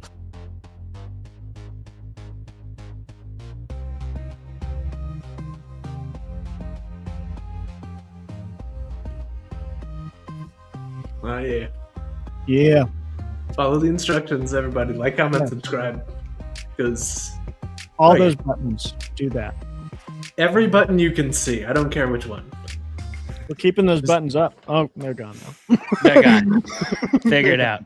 Every YouTube ever says those things. Do the things, because we are another one of every YouTube ever. True. Oh, yes. All right. Welcome back. We have many directions we could go with these questions. But I'm going to start out with, let's talk about a very famous plot device. No, I don't know. Element to story writing that's been referenced a lot. And probably people forget that it's important because it's talked about so much. Chekhov's gun. Let's talk about Chekhov's gun, because this has one of my favorite Chekhov's gun movements. Chekhov's bowling ball. I've seen in a long time. The bowling ball is definitely part of it, but the wedding before that, early in the movie, his son gets a flyer out for skydiving lessons. It's like, oh, they do weddings. Oh yeah, Dad, maybe we could do this. Like, you jump out of the sky, and it seems like it's pretty fun and free. Like, there's a free part to it. Oh, and they do weddings. And then, like, that pays off in droves when the monkey starts killing the whole town. The death that we actually see happen in the building is the skydiver instructor crashes through, and then immediately a bride in like a dress is like hung by her parachute, and you're like, oh, they do weddings. So yeah, I would just like to talk about the importance of that concept of Chekhov's gun. If someone could maybe explain it better than I could in storytelling, because I do think it is important. And then maybe what some of your favorite moments of a like payoff are in film or literature. Johnny, you're first. Oh, I'm happy to talk about Chekhov's gun. I was a Russian lit major in undergrad and read quite a lot of Anton Chekhov. I've seen quite a few of his plays staged. Chekhov's gun essentially says that if a gun is introduced in Act 1, it needs to be fired by Act 3 or Act 4, not the end. Essentially saying if you introduce a plot element, and make sure it needs to be there for good storytelling, and it needs to be used later. From Anton Chekhov, the famed Russian playwright. We have a lot of them in this movie. And I think I absolutely believe this is a true thing, because you can't, whenever you're writing, you can't tell everything that's there. I can't describe to you, if I'm setting a scene in my office here, I'm not going to tell you all of the books that I have. Mm-hmm. And, like, I can't give you every detail. I'm going to pick the details that are important to the story to share with you. Mm-hmm. And hopefully those details are going to have some impact on the story later. Otherwise, maybe it's just some character detail. But if it's like something, if it's like a gun, like that has a purpose, so don't tell me that there's a gun there and the gun never shows up. That should be scrubbed out in editing, because it doesn't serve a purpose to the story. Tell me another detail that maybe is a throwaway detail that's about his character. But, it's about tight effective storytelling, things that get put on the page and get put in the reader's or the viewer's mind should have a payoff at some point, and not just sitting there taking up space where another detail that could be more effective for the story could otherwise fit. Yeah, that's what I think. My favorite one in this movie was the bowling ball. The skydiving one is good. They do weddings, and then that bride just hanging there. It's good. Yeah. I love the bowling ball though, because that's at the beginning. He's holding the bowling ball above his brother's head. Yeah, and then yeah. And then it's almost the last scene. It's in the last 5 minutes of the movie where it's there. You see, and it's the name Lois. It's their mom. Yeah. Even the pale horse and rider was because I don't remember what the line is at the beginning. He mentioned, I think it's when he's talking to Elijah Wood. Oh, he's like, yeah. No, it's when he's talking to his boss. Yeah, to his boss. Yes, to his boss. And then Bill says it later, but serious. Yeah. It gets mentioned twice, and then in the very last scene, you're like, that might as well happen. Also, might as well throw that pale horse in there. And if he didn't have that scene at the end, he probably would have scrubbed the lines. Yeah, because that's another example of the rule of threes. Yeah. Mm-hmm. Mm-hmm. Oh yeah, we could talk a lot about the rule of threes. I tried to teach a bunch of middle schoolers today about the rule of thirds with framing, and some of them were interested. I used a scene from Avengers, and half of them were just like, "Can you stop pausing it? We just want to watch the movie." And I was like, "No." we could just watch it. Yeah. What do you think? I mean, Johnny hit the nail on the head of what it is and how it works in stories. I guess the other side of that is, and you've hit on this too, Johnny, earlier in the debate, you were talking about how this movie delivers on its promises. And that's kind of the most, I think that's what makes Chekhov's gun the most important, to honor it. It's what makes it most important as a writer to honor it, is because that is the other side of that coin. When you introduce something to me in the room, like Johnny's saying, like you can't describe everything that's happening all the time. That would be boring as fuck. So you establish expectations to your readers or your viewers when you introduce something. You are telling them that this thing is important enough that I'm pointing it out to you. So if I say Johnny had a whole bookshelf, he also had a drum set, and that drum set had this one particular type of drum, and it was this particular brand. Like, then we're wondering, why are you talking so much about this drum set? So I'm gonna need to see that drum set broken over someone's head later on, right? Yes. Something has to happen. And like Johnny said, it should get scrubbed out in editing if it doesn't come to bear some sort of fruit. Or it doesn't have to always be Chekhov's gun. Like, you can introduce something that doesn't have to later play a massive role in the story. But if you're going to include an important character detail, like any character detail, it should either enrich the setting, enrich the characters, or enhance or like move the plot forward, create some narrative movement, right? Chekhov's gun, those are bigger elements. Those are big things. Like the bowling ball is perfect in the monkey. It literally has their mom's name on it. That's literally what he's holding it literally over his brother's head at one point, and he's holding it over his brother's head the whole movie because he's trying to kill him because he killed his mother, and then eventually takes his head off. So it's like right on the nose. Symbolically, you really can't miss it. But that's okay. Like, it delivers upon the promises that it made. So I think that's the other thing to remember as a writer, is just that every detail you include should probably matter, and if it doesn't, maybe it doesn't belong, and you can include a better detail because your readers are going to expect things to pay off. I do think that is subconscious a lot of the time, but it's always satisfying. Like,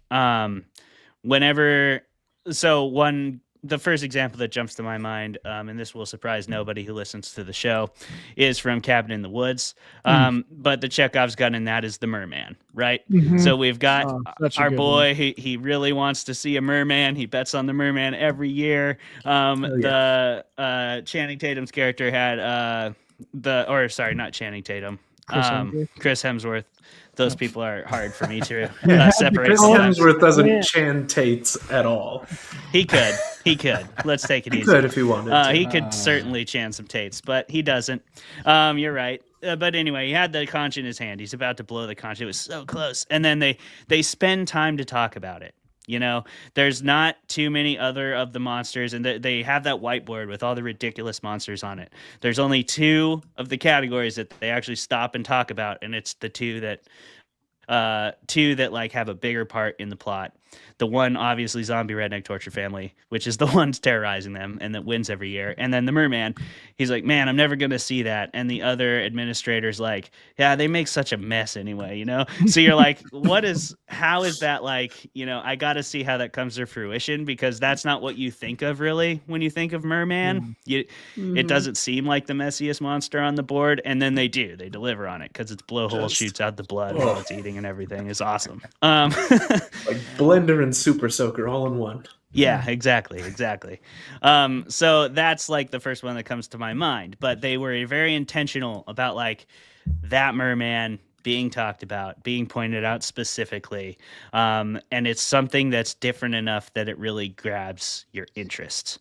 I think a whole nother thing is like the second one that comes to my mind is Pan's Labyrinth, but I think they do a really good job of blending realities early in that movie, because you see she follows a little bug that is very much a real bug, and then it turns into a fairy, and we don't ever know if that's just in her mind or if it's real. And the bug, it comes back in bug form, it turns into a fairy, but only she ever sees that, and that plays all the way throughout. And it's ultimately that bug getting eaten that like sets her apart from the fairy realm. So there's a whole bunch of, you can think of tons and tons of good examples of Chekhov's gun, but ultimately, those are some of the ones that jump to mind for me. And I think the most important thing is it establishes those expectations. We expect that is being pointed out for a reason, and it'll play a larger role in the story. Yeah. Oh yeah. Generally. And oh yeah, man, I love a good Chekhov's gun. And like in this movie, there's basically one in every scene, because you know somebody's going to die as the result of whatever you're seeing, and you start looking for them and you're paying attention. And like even the uncle's death, him being on like a hunting trip, is a Chekhov's gun for there being a gun in the house later. And like when Hal wakes up in the middle of the night sweating his balls off and turns off the AC that ends up falling off the roof and electrocuting that lady till she explodes. It's everything. And like there's like it feels intuitive with the Chekhov's gun, because everything you are shown as an audience member automatically feels like it should be meaningful in some way. And like sometimes, and this is where my favorite unintentional, we'll say, subversion of a Chekhov's gun comes in. It's like, I love when something that you are informed by other media should go one way goes another way. The best example of this I have ever seen is something that I've experienced with my wife, because she grew up watching a lot of like soap operas. And so now every time we watch a movie or a TV show and like the camera like pulls out looking in at characters through the window, she is 100% expecting somebody to be standing there watching the characters through the window, even when it doesn't make sense. Like she expected this several times in Gilmore Girls. Never happened. Never happened one time, and it's incredible. I love that. I think I love, Clayton, that you talked about the kind of ones that like subtle ones that you know they're going to pay off, but you're wondering why. And no one will be surprised. The last like month I've been rewatching Breaking Bad and Better Call Saul, so that's that's in my brain so hard. And I think the train heist scene has a great Chekhov's gun with the kid with the tarantula, because you're like, why is this episode opening with a random kid catching a tarantula? And then you figure out why, and it's brutal. Breaking Bad uses that every single episode. Yeah. They always start with a weird thing, and you're like, what the hell is this thing? How is this going to relate to the episode? And it immediately like programs your brain to be interested in the episode in a different way. And they find great ways to like subvert it all the time. And I think that's been like every sequence with Mike in Better Call Saul. So I'm watching Better Call Saul for the first time. Never have watched it. And every Mike sequence is like, what the fuck is Mike doing? And then by the end, it's like, oh yeah, Mike's a genius. I should have expected that he had a plan that was going to pan out this whole time. Because usually it's like, what? Why is he like shooting in the air? What is going on? And then he's right, and he's Mike, and I love that. Yeah, like when he, the one that makes me think of that is lesser known than like the train heist maybe, but like the one where he goes to that like factory to get chow, and he's got the balloons, and he like gives one to his daughter, and he's like, the rest are for me. And you're like, oh no, what's Mike gonna do with these balloons? I have no idea, but he's gonna find some way to like murder someone with these balloons. And he like lets him go into the power line, kills the power, and that's how he gets inside with the surveillance. And it's just awesome. Yeah, that shows the master at that. I just watched the episode where he goes to he's like hired as a security consultant, but he's like receiving his checks at home, and he just like gets up and steals that guy's badge and like goes around and is like checking all of the stuff. And you're like, what is like Mike's just driving around in a golf cart this episode? Like, what the hell is this? And then it turns out he's like making it a better facade for him to actually be on the premise and be seen. So it's really cool. Anything else on Chekhov's gun before I move on? Well, I mean, now that you guys mention it, I love it when a character serves as a Chekhov's gun, like their presence just kind of implies something. Yeah. One great example of this that comes to mind is the show Leverage. If you've ever seen it, you've got this wonderful crew of various expert criminals and thieves and con artists, and one guy who's just so good at punching. And he shows up. You're not totally sure how he's going to help, but you're pretty sure he's going to do some punching by the end. He's here, so someone's getting And he talks about how he doesn't like guns, so at some point, there's going to be a gun in his hand. Not every episode. Maybe like once a season. Right. Yeah. Oh boy, you don't want him with a gun. No, definitely not. Yeah, that's a good example too. Westworld does that well too, because there's the alternate realities, and so whenever you see somebody in the other reality, it's a bit of a key as to, where does this person actually belong? Is this person an actual person, or are they one of the simulated people? Same with Severance. Those both do that kind of thing, where it's anytime there's an alternate reality, you can get a lot of clues by when somebody is in the other reality and it feels like they shouldn't be. The Good Place, same thing. Yeah. But yeah, those are good examples, Jeremy. All right. What's next, Trav? Speaking of specifically characters, Johnny, this one's to you first again. But I want to talk about another thing I think this movie does really well, and that I'd love to hear a writer's perspective on, is which characters deliver which moments. Because sometimes I think what we expect and what we think is coming can be subverted. Sometimes it can be leaned into, specifically with like delivery of lines, delivery of moments. We've talked about subversion a lot with like tropes and such, but the example I'm thinking of that hopefully sets the question up better is we get the montage of death scenes, not from either brother, not from the son, not from any main character. We get it from the realtor just telling us like, oh, there's been a lot of death in this town. Describing this like laundry list of people. And we're getting these quick little hit scenes of like run over by a lawnmower, like hit by a train, like all this stuff happening. And it's just this innocent realtor who's like, yeah, in the last month, like 70 people have died. And you're like, oh my word. And the like day, sometimes 2 or 3. Sometimes 2 or 3. Like that, I think the mundanity of her, like in her innocence in it, makes it even more It Yep. made it like more comical, but also darker. And so, yeah, I hope there's a question in there of like, how do you pick those weird moments where you know exactly what character's supposed to deliver a moment? Yeah, I think with what you're talking about, I treat that, I think of the realtor as more of setting than an actual character. She's part of the place of what Casco, Maine. Good point. She's of the place. She's the setting there. So she's delivering the surround of what's been going on to these people who just come in and bringing they're the outsiders. Hal and little Petey are outsiders coming into Casco. Hal being gone for a long time, so she's establishing. Oh well, this is what's been happening. A lot of people have been dying in pretty weird ways. 1, 2, 3 a day. So in that sense, they're not reading it in a newspaper.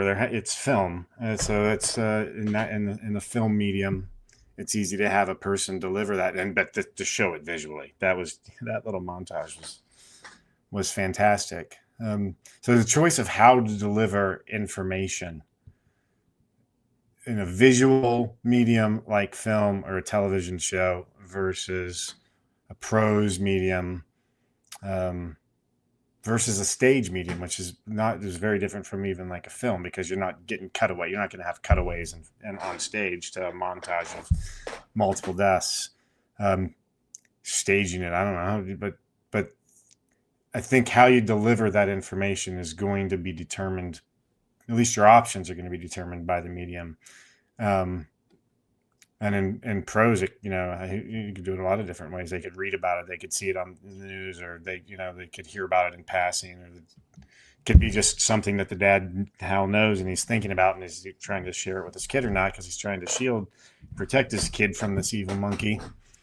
But in this particular instance, I think a lot of these side characters who are one-off, they're setting. Uncle Kip and Osgood Perkins and his sideburn glory. As Uncle Kip, he's part of the setting of that period. He's setting for that period of the twins' life. He doesn't last very long. But I think of them less as there's no arc there. It's background. It's information delivery. It's tension increasing. It's delivering new information for the people that we're supposed to care about. So I think a lot of ways that's, you're trying to raise the stakes or change the stakes for the main characters, and you can do that with a side character or background information, visual storytelling in the movie film. Or I think you have more options probably in prose because you're inside the head, and but in film, I think it was a really nice work. They didn't even come out and write and say, "Oh, someone's turning the monkey." It's just no. There's been a lot of death. 2-3 a week. You're thinking like, who's turning the monkey? Because I don't at that point had we seen Bill the twin. I don't think we had seen him as an adult yet. Not yet. So this is kind of leading up. You've heard him on the phone. There's been one death. Yeah, and it's like leading up to that. But a follow-up question for you, Johnny, before we go to Clay and Jeremy is there a writer's equivalent, and this to you as well, Clayton and Jeremy, but is there like a writer's equivalent of the reading experience that I love so much and it makes me like attached to a book? Great example is the end of the Greenbone saga, where it's like there's 7 different ways the story can go in your head, and you're following it and you're like, oh, I think it's going to be this. I think it's going to be that. And then the author surprises you, and it's like not what you expected, maybe not what you even wanted, but you walk away from it being like, that's the only way it could have happened. And like, I wonder, because I know some people are pantsers, some people are plotters, but like, what does that look like from the writing side? Do you ever get surprised by your own characters of like, oh yeah, that has to happen now, and I didn't know it was gonna, but it does. Yeah. Or as a writer, do I kind of feel railroaded by my characters? Yeah. Where there's a lot of different ways something can go. I am often surprised by my characters, even when I have major plot points built up, tent pulled out. They because of their actions to that point, do something different than I thought that they would do. And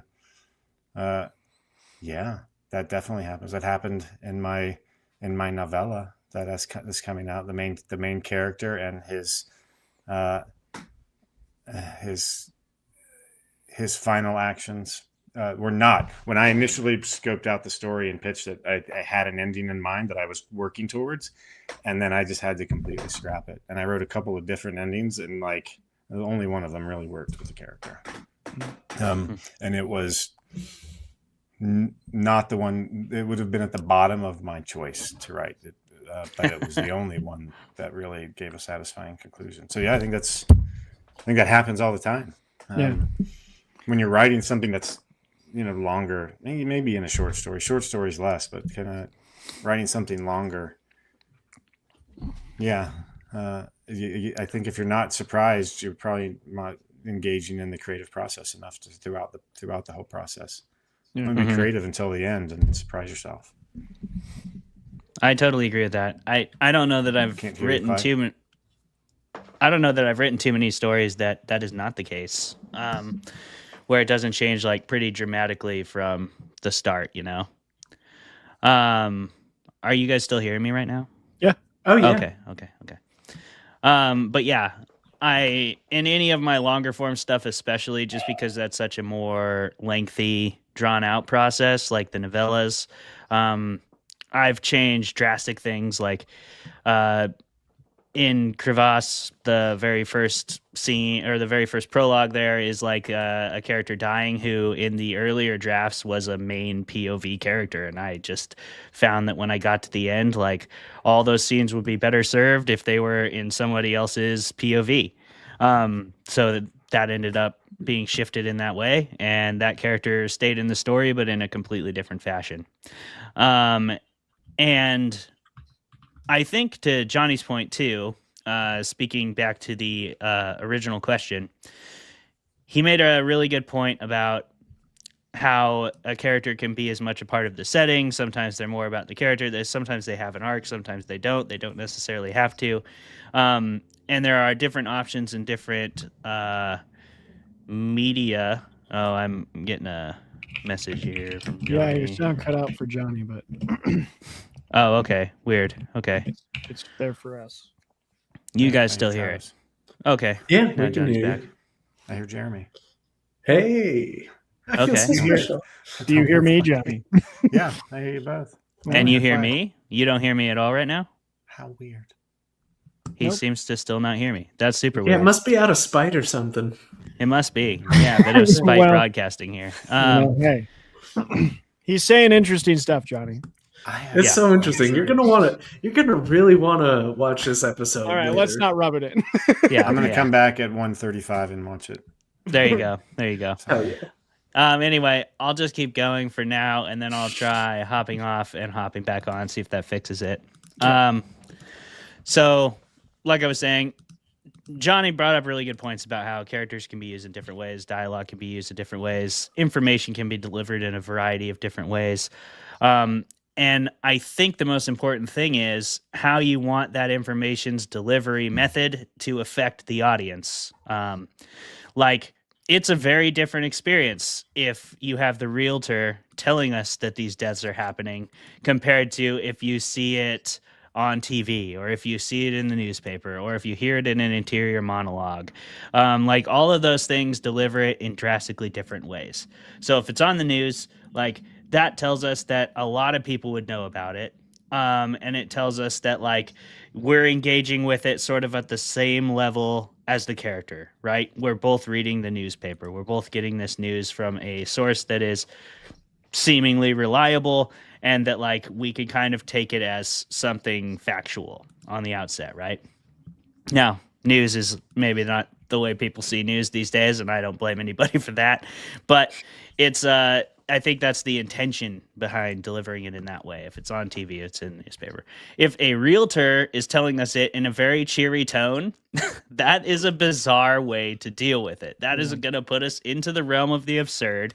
Yeah. It is going to put us in this place where not only is it a sort of accepted fact in the town, but it's also sort of delivered as something that people aren't that worried about, despite the fact that they definitely should be.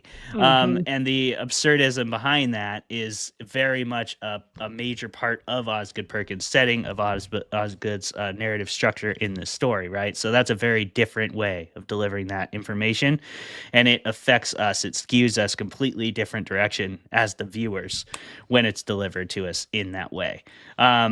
Another thing we've talked about a lot on the show that does this really well is the Hitchhiker's Guide, right? Like there's so many ways to deliver information, but the Hitchhiker's Guide is masterful at delivering it in just such a way that it makes it hilarious.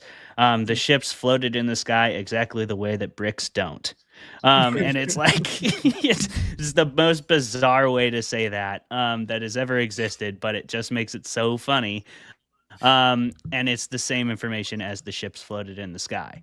But it adds another twist to it. So the way you deliver your information will impact your audience, and I think as the writer, you should be intentional about that. And that to me is because I think your original question, Travis, was kind of like, how do you choose those moments and how you deliver that information? So I just think you have to be mindful of how it will affect your audience and make sure you're delivering it in the way that does that the most effectively. An example in my own work that came just out of like a writing session, just kind of popped into existence out of nowhere. I was writing a scene, which if you read my second book, Invoices from the Cold Cairn, you'll know the scene when you get there. But it's a scene where the couple is fighting, and I was kind of trying to point out details around the house that show their relationship deteriorating. One thing that annoys me is the slow pan across family photos. So I kind of wanted to like mess with that. So what I had was all the family photos with their son in them have been turned face down. So that's like a sign that she's not dealing with the grief very well. And he goes around and turns them face up again throughout the day, and then she has turned them face back down like at 2 a.m. So it was kind of that sort of just showing those kind of things in the way that you want them to be seen can have a big impact on the audience. And that's something like somebody might barely notice that, and somebody might think it was a great detail, and somebody might think it was melodramatic. It will affect everybody differently, but ultimately it's your story, so fuck those people. I like too that you mentioned the small scene with how the realtor is such a bonkers way, and it's even more so with her actions. Like after she like just explains this horrible parade of death, and then like 2 scenes later she's flirting with the she's like I shouldn't have said that. You are cute though. Like that whole thing. And it's like this lady is nuts. Oh yeah, she'd back up on it if she had a little more time. Oh yeah. But no, she didn't. She died like immediately after saying that. Oh yeah. And like it's a testament to like, because in answer to your initial question, like it's equally the character as well as the world building, which, you know, Jonny was getting at with his answer. Like the entire movie has to effectively build to a point where the realtor's death montage makes sense. And you don't really get that in isolation. You get it with the babysitter being impossibly decapitated. You get that with like there being just a flamethrower in a pawn shop, and you get that with the priest giving up. fueled up. It's full on ready to go, and that's crazy. And you get it like with little character moments like the priest saying words at the funeral. They're like, "Oh fuck, I don't." There's another Chekhov's gun too. I just thought of Once Upon a Time in Hollywood, how they mentioned the flamethrower like 6 times in the movie, and then he burns the lady. Chekhov's flamethrower, really good use Sorry, of that one. Sorry to interrupt. No, you're doing great, but like that stuff is just you have to have a world where these types of characters make sense, and that's when you probably discover the death montage from the realtor. Because I think anybody that's written anything and wanting that to be more character driven, having characters make sense, sometimes characters will just have a mind of their own.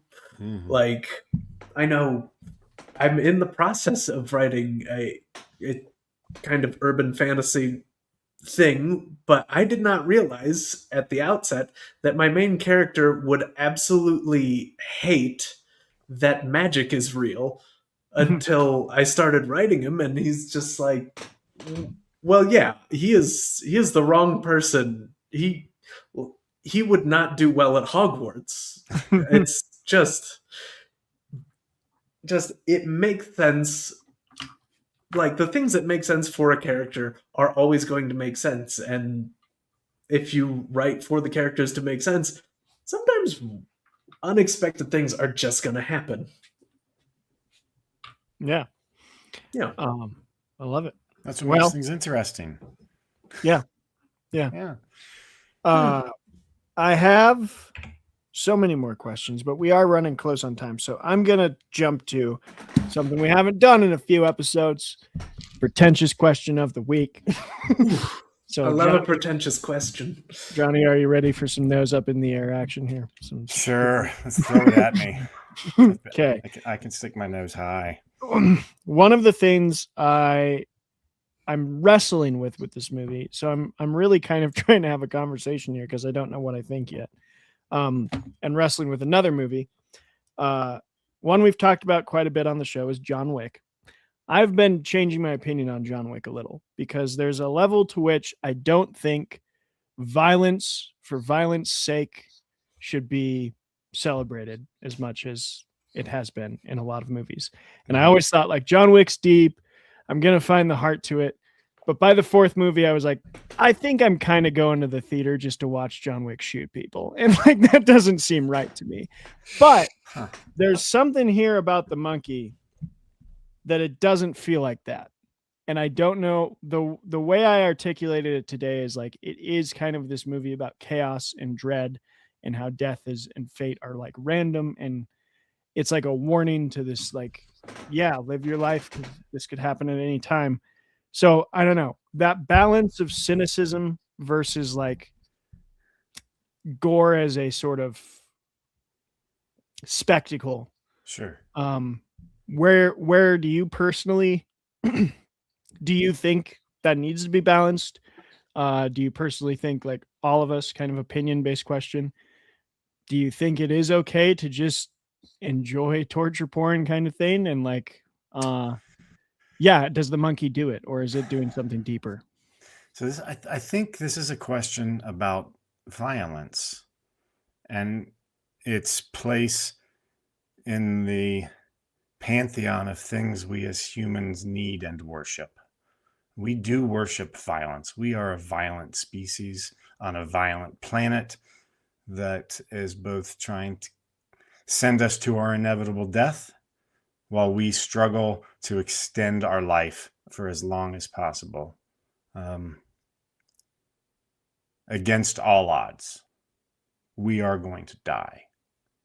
Whether it's now or whether it's sometime, for every person, it's going to be in the next 150 years. Like, you're not going to last. You're stardust, you're a speck, you're meaningless in a universe that's 14 billion years old, in a solar system that's what, 4 billion years old, or 2 billion, whatever. Yeah. What does any of it mean? I think is at the heart of the question. Now I'll compare how we present and process violence. I like that you brought up the John Wick films to contrast them to something like The Monkey.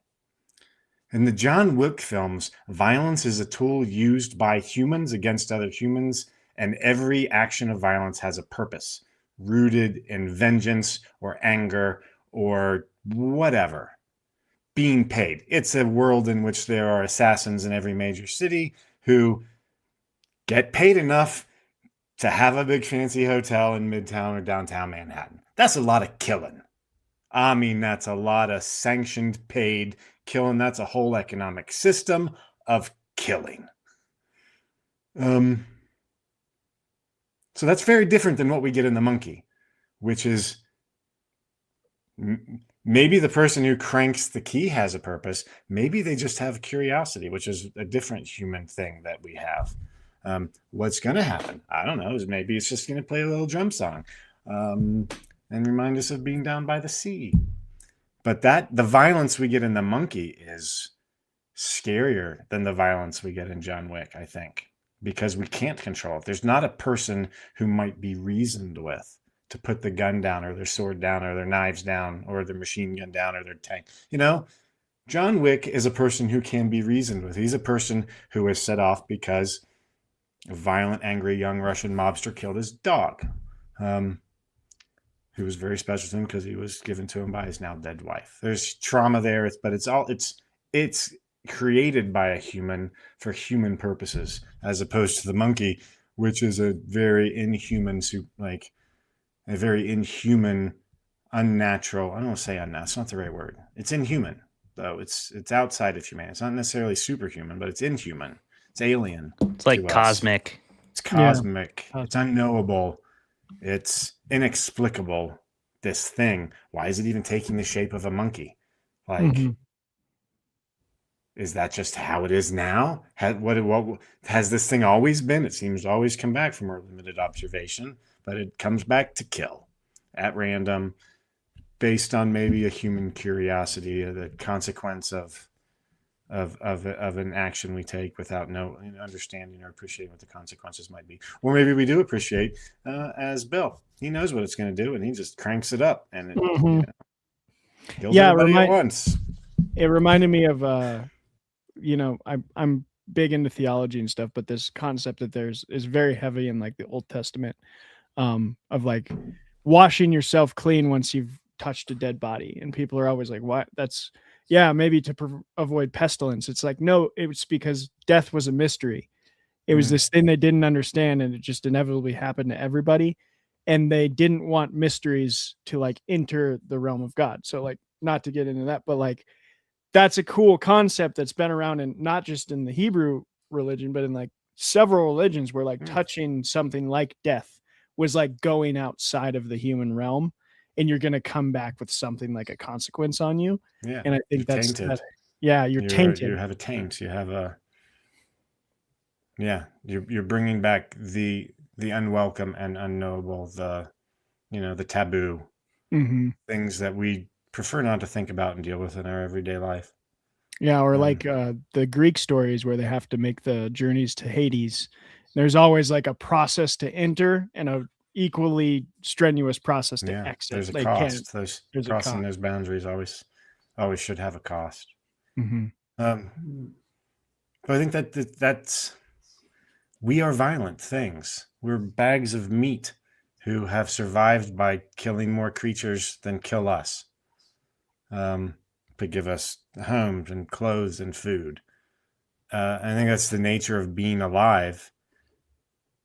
Is the end of being alive, and the transference of all that you've built up and put into yourself back into the greater mass of living in the future. You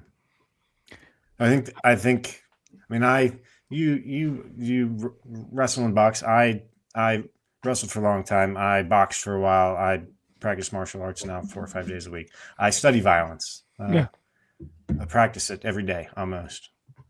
In some fashion. I was in the army. I was responsible for delivering vast amounts of violence on other people, which is a traumatizing thing. And yet it's required of life. You can't live without inflicting violence on other living things. We would suffer. We would die. We would starve if we didn't inflict knowing violence on other living things. No, Clay, you work a farm. You know this. This is how we live. We got to kill things. Yep. Other things got to kill us too, and we can't be in control of that. And it's a scary thing to know that so much is out of your control, and we just want to have control over everything, and realizing that you have such little control there's a long on ramp to that fear until you just accept it, and when you accept it, it becomes more manageable. It doesn't go away, but it becomes more manageable. I have a follow-up question, and I'm gonna let you hog the mic for this last portion, Johnny. I hope that's okay, Jeremy and Clayton. He's our guest. Yeah, he's doing the great. Follow-up question is, I think that's all like beautiful, beautiful in like a weird sense of like great answer. I wrestle even more with, I think you're right about what the monkey's saying. Why are the scenes so funny? Like, that's the struggle. That's what Osgood's done, where I'm like wrestling in my mind of like, yes, you're saying something about chaos and death and the inevitability of all of this. And then you're also making it like not a joke, but funny somehow. And I don't know what's happening there. Can you speak to that a little? I will look as an answer and offer the career of Jordan Peele, who is a hilarious sketch artist comedian. Just like Key and Peele is just one of the most hilarious shows that has ever been created by people. Fantastic. And because it undermines their expectations of what's going to happen. You know, and comedy does that. It veers and makes things okay. Even when, you know, some of their sketches are pretty violent. Like look at the stuff they've done with like zombie apocalypse sketches and dealing with police brutality. I think it goes up to the edge and then makes it okay. And the release of that tension, on one side of the knife's edge, we find laughter and catharsis. And on another side, we find fear and paralysis. And hopefully, if we process those, we can find catharsis on the other side. But they're both dealing with the subversion of our expectations of the norm. And I think what we find in a film like The Monkey is it goes on both sides of that, you know, and I think it does it really well. It's like you said, like, if you were actually at a motel and there was a beautiful woman outside getting ready to dive into a swimming pool and something knocked off an electric thing into the pool and you're trying to warn her, she dives in and she explodes in front of you, you're not going to laugh in that moment. Yeah. You're going to be horrified. And maybe if you're used to being horrified like that, you'll think, I need to call the fire department, or like, you know, maybe I need to go take care of my son and make sure he's all right. But like, you're not gonna laugh. But as an observer of the film, I laughed my ass off. I thought it was hilarious because it's so over the top, and I don't want to deal with the thinking about, well, what if that was real? What if that was me and my son at a motel and this happened? Because I don't want to think about that. And so he walks us right up to that. Every kill in the movie, he walks us right up to that. And for the most part, he lets you fall on the funny side because he's trying to evoke a tone of, well, there's nothing you can do with chaos except hopefully find a laugh. Because if you want to get through this kind of stuff and wake up tomorrow, you're either gonna become like an utter cynical nihilist, or you're gonna find humor in it. There's not really a lot of other ways. There's not a lot of people who can make it through really violent trauma on an even keel. Like stoicism my stoicism broke down in combat, and I really tried hard to maintain it. But like when I got home, it took me years. I'm still going through it. I'm still deconstructing the concrete statue of myself that I built to make it through multiple combat deployments. I still am. That's why I write surreal military horror, because I'm deconstructing my past to understand how it affected me, and hopefully share stories with other people so that they know what we're asking our military to do, or if they were in the military, they don't feel so alone. or if they have someone that they know that they don't quite understand, maybe it helps them understand them a little bit better. It's wicked stuff. It's wicked. I'd rather laugh about it. It feels good to laugh. Laughing makes us physically feel good, even if it, like you said at the very beginning, I didn't really feel very good about how I laughed at that. Yeah. Very uncomfortable with my own reaction. Yeah. That's okay. That means you're human. I think to your point about the movie too, of like, there is, I think, one death that doesn't evoke a joke, and it's the mom. It's the mom. Nothing about that scene is funny. It's just hard. And then the rest of them it's horrible. Yeah. And you see it in young Bill's reaction. Mm-hmm. And it's like that. Yeah, it breaks him as it would. And it's all so intentional. She's one of the only characters you give a shit about. Yeah. She's one of the only characters that has any level of empathy. Because even the two brothers, they're such assholes to each other that it's hard. And you know where it goes because they kind of like show you that first. So like know it's headed in this direction. Right. Mm-hmm. The only character that has any level of empathy is the mother. And that also like, and maybe I shouldn't say any level. There's maybe some in Hal and Bill if you look for it. But the only one that I felt like intrinsically and felt genuinely like, oh, that was like a stakes establishing death was the mom. That was like the death that was like, hey, everybody's going to die in this movie, even the people that you actually care about, even if that is one people. But yeah. Just the one. Just the one people. She's gone as well. And it was very impactful for that reason. I'm not going to really try to follow up Johnny because that was an excellent answer to the question. I just think the key to it is, like you're saying, Johnny, like acceptance. And I think the humor in this movie is very much intended to help you accept the chaos.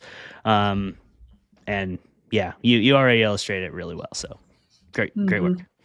Yeah. And I mean, it's just like, and I think the movie does a great job of this, where like the whole premise of it is framed through the lens of like, it's told in the past tense, like, so the story is told from the point of view like, yeah, my mom died and that it was super fucked up, and that's again the only death that wasn't even like filmed in a funny way.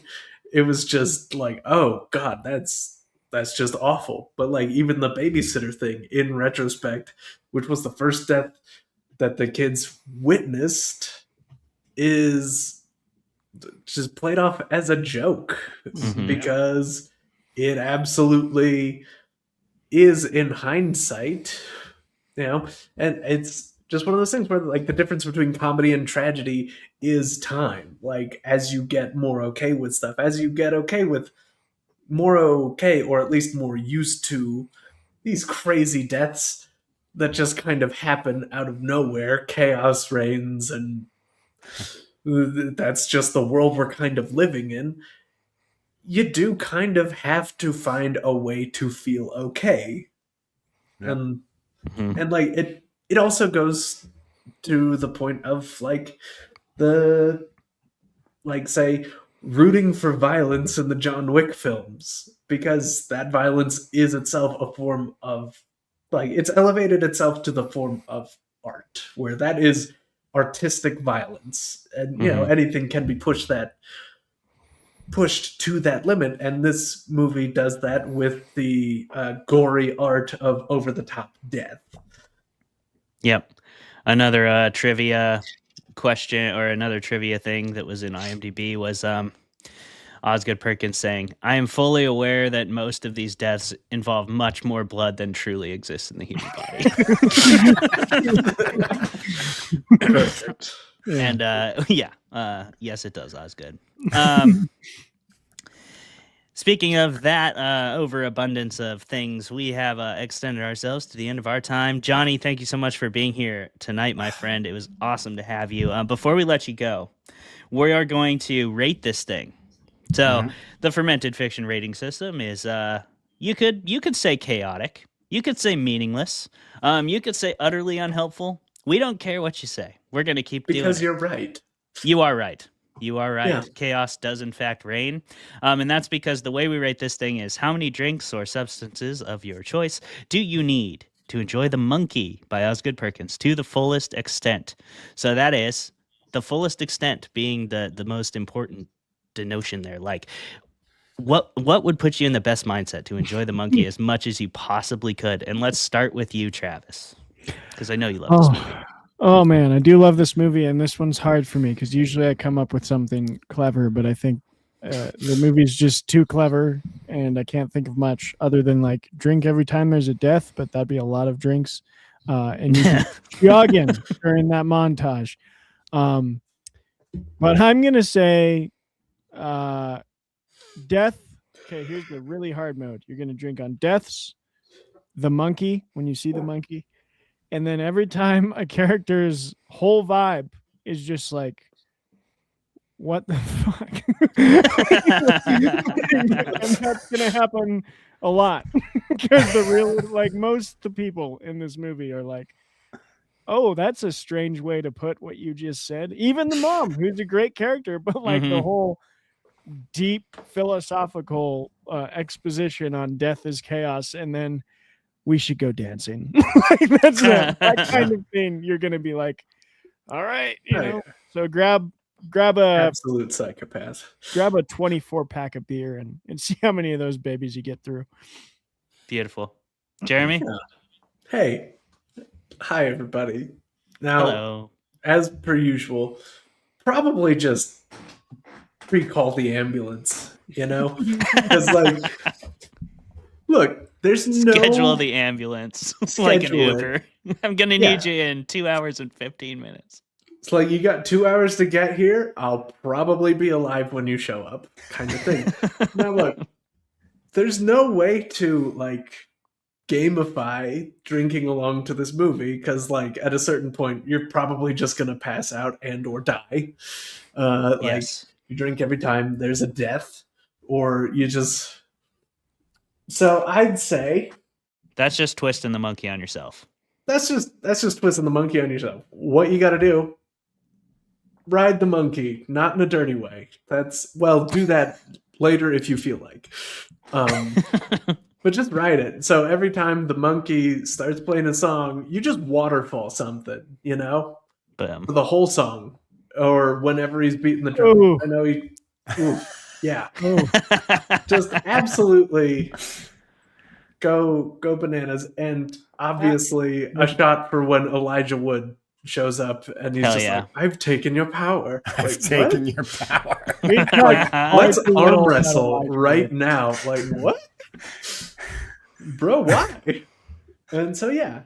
Also, the reaction that Theo James's character has when he's like, "Doesn't matter. I took your power." It's not like what are you talking about? It's like you can't do that. It's like he acknowledges that the possibility is. I'm the top expert of my field. Who says I can't? Like, I've taken your power. Like, excuse you? The beautiful Elijah Wood, like random side character chaos arc continues, and I love it. I'm all the way here for it. This rivaled his role in Sin City. Yeah, for sure. For me, I'm gonna go the opposite of what I often say, which is don't consume anything the first time and then the second time cut loose. This rating is for people like me, people who maybe need to loosen up a little bit. If they're going into a movie that is kind of gore centric and you're going into it with a negative mindset, don't do that, because The Monkey is actually a lot of fun if you let yourself enjoy it. So go into it. And I like Jeremy's idea of waterfalling. I like the drink every time there's a death. I'm gonna say, go ahead and just drink every time you laugh and you know you shouldn't be laughing, which is gonna be basically every death. But it might happen a couple other times, like at those weird dialogue moments, and kind of incorporate some of what Travis and Jeremy were both talking about. You are going to need at least an 18 pack for this, possibly a 24 pack. It depends on how big your drinks are. But I think you should do that on the first watch, and then you should go watch it sober after that. because it's a very fun ride and it definitely warrants a rewatch. It's a good time, and yeah, if you like me and you're going into it thinking it's gonna suck just automatically because of the premise, you're wrong. You know, go check it out. It's a good movie. That's what I say. Johnny, what about you? You said something that your answer, Clay, was very similar to what I was going to say, and I'm going to come up with something different. Hell yeah. I think to enjoy this moment or this movie to its maximum, in the deepest sense, I think you might not necessarily want to drink, but you might want to take some light psychedelics. And just be enveloped in the movie. You know, a little psilocybin, probably, you know, maybe a couple of microdoses. Or I think that's the way to really get into it. I don't necessarily, the dialogue is so fast paced and quippy. This is a movie that just it just rips along, you know? It's a 90-minute film. It's like it just hits it go from the moment Adam Scott walks into that pawn shop and doesn't let off the gas until that semi truck doesn't let off the gas when it passes the bus at the end. Yep. So it never lets off the gas. Nope. So I don't know if I would recommend distracting yourself by trying to drink because you might miss something. Yeah. So get into the zone a little bit ahead of time, sit down and hit play, and then don't worry about drinking because you're already there. Yeah. Just make sure you don't forget to turn the movie on. You would do. Make sure just sitting in your living room. Someone else, please press play in 10 minutes. Oh yeah. If I haven't pressed play, I need you to do it for me. That's when you're calling Spirit guide. That's what you're calling for Johnny's version. You're calling the Uber driver to come press play. Yeah, just for that. Just for that. Calling the Uber driver to press play and probably bring you some Taco Bell. It's gonna be fun. Yeah, it'll be great. Great addition. Perfection. Johnny, one more time. Who are you? What do you got coming out soon that people can check out and that you're excited about? And where can they find you? I'm Jonny Gensler.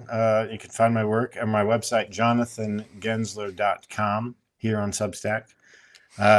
If you're in LA or like to travel to LA this summer in June, look for the Hollywood Fringe Festival. I have a show called The Ghosts of the Essex that I wrote and am producing that'll be part of the Fringe. And later this year in November, look for my novella Brick Built Dad. Under a small Bizarro imprint. It's gonna be fun. That's what I got coming up. JonathanGensler.com, and really, really happy to be here with you all today. Thanks. We're happy to have you, man. And I will have those links in the show notes. I've got Johnny's website linked. He's got lots of short stories you could check out for free as well. And then there's lots of anthologies and other things that you could check out for a good price and support your indie authors and presses while you're at it. Speaking of supporting indie people while you're at it, please do like, comment, and subscribe because we are an indie-based venture. Go to our Patreon and support us there if you want to pay us money. Don't worry. If you don't pay us money, we won't stop doing this. You can't stop us, damn it. But you could help us. You could help us make the show even better by checking out the Patreon. We'll have exclusive perks. We'll have access to all kinds of different things over there. So go check it out. Travis has put a lot of work into making that a really cool space. And yeah, thank you for being here, Fermented folks. We've been Travis, Clay, and Jeremy. Johnny, thank you so much for being here, my friend. We greatly appreciate your presence on the show and hope to have you back sometime. We'll see you at StokerCon. Goodbye, everybody. Have a good night. Bye.